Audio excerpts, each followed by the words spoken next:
हमारे इस चैनल मैथिली गंगा को लाल बटन दबाकर सब्सक्राइब करें व घंटी के निशान का बटन दबाएं ताकि सभी नए वीडियो आप तक तुरंत पहुंचे बिल्कुल मुफ्त।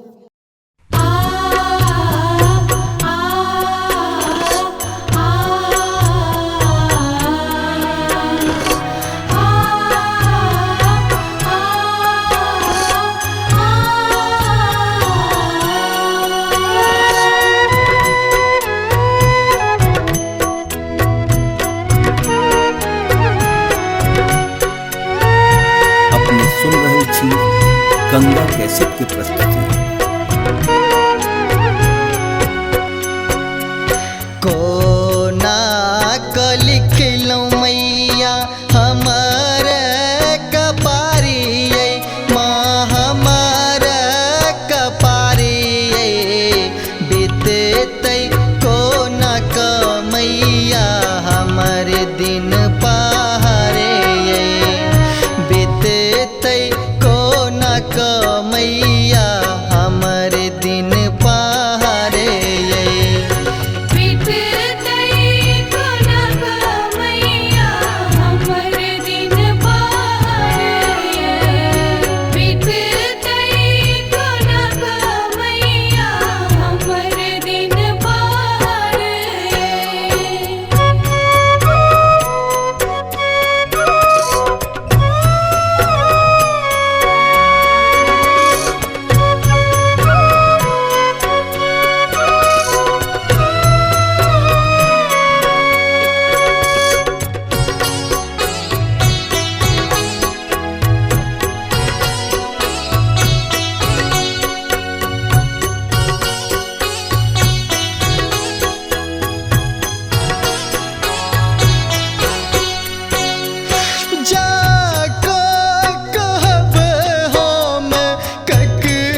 अपने सुन रहल छी गंगा कैसेट के प्रस्तुति।